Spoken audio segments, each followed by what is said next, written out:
Up until now, we've really been focusing on your church's digital marketing presence. Well, in this video, we're going to move into talking about your actual physical presence as we discuss a bit about your audio and visual in your worship experience. Welcome to Church Media HQ. We are your church's one source for graphics, websites, videos, and all things creative. I'm Luke Clayton, and I'm really glad that you have joined me. Hey, make sure that you're subscribed so that you're the first to know whenever we release new content like this. Now, first of all, I want to make a few things clear. First of all, I'm not going to be talking about live stream in this particular video. We are going to address that later, and as you know by now, we have other series where we've talked about that in a little bit more depth. Also, speaking of going deep, we're actually not going to go super deep when it comes to audio visual because there's a lot of components to it, and I'll be the first to admit that I am not an expert in it, and really I've met very few that truly are.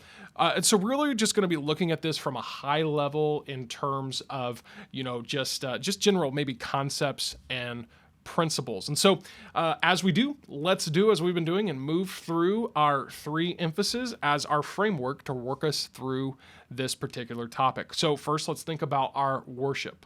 Well, the biggest thing to remember when it comes to your audio visual, your sound system, your lighting, your projection, all of that, is that your worship experience needs to scale with your capabilities. Something that I really see churches doing that I think hurts them much more than it helps them is trying to do a little bit too much too soon when it comes to what they're doing with their worship.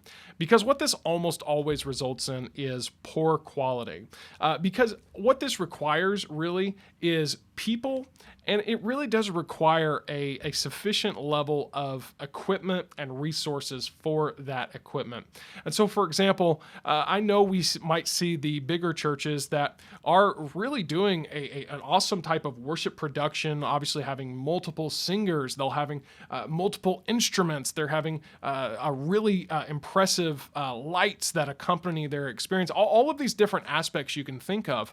But what you have to realize is that the ones that are doing it well are equipped to do it. And so don't do too much again, as we're saying, don't do too much too soon. Now, when it comes to actually thinking about individual components of audio visual and how you're going to be using them in your worship service, some would disagree with me and defer here. And I'm not going to make a big deal of it, but I actually believe that what you're doing in terms of your projection and your screens is a higher priority than maybe something like your sound or even your lighting. And here's why. If you're in a smaller setting if you're just getting started, for example, or maybe you just have a smaller congregation, and you're in a small meeting in a smaller room with, just a few dozen people, you don't necessarily need you don't have to have a sound system necessarily, because you could probably project your voice very easily to make sure everybody can hear you. Also, when it comes to lighting, it's not, as long as, people can see your face, it's not crucial that you have, top-notch, lighting and all of that. But when it comes to your screens and projection, I think that's going to be very helpful because it just gives that a little bit of a visual enhancement, and you're able to project things like, your song and your worship lyrics so that people can follow along. And now that said, you could survive without the screens.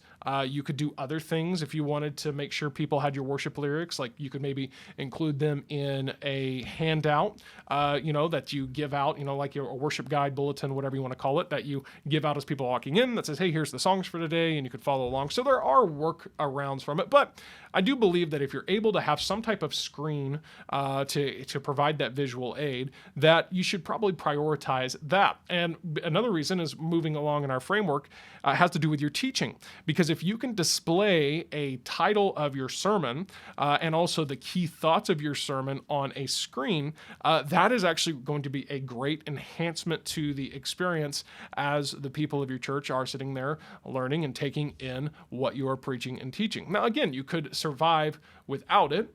And my early 20s self would really disagree with this, but I've come to realize now more than ever that the content of your sermon is much more crucial than the visual presentation. And, that goes back to one of the foundational aspects is that you're preaching and you're teaching.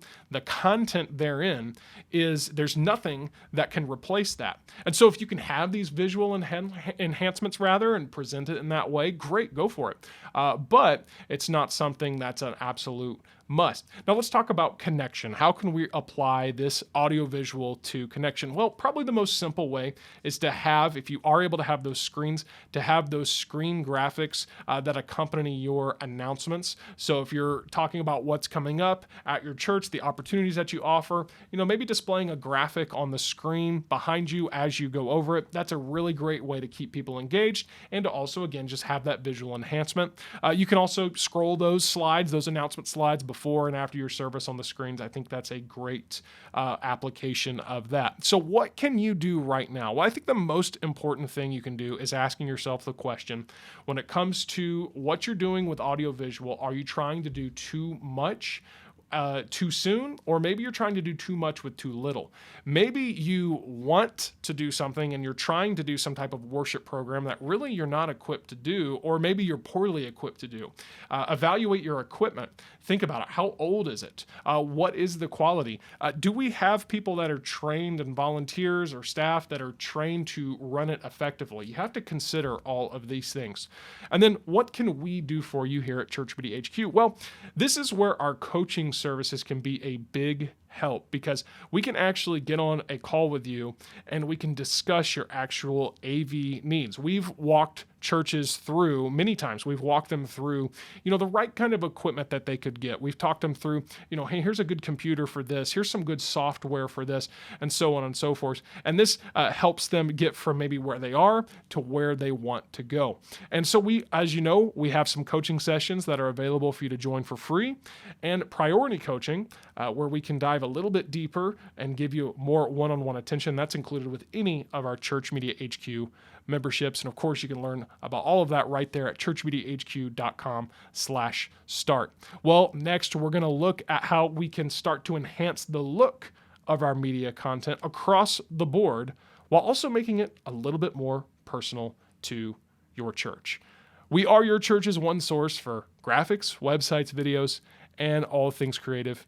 And I look forward to seeing you next time right here on Church Media HQ.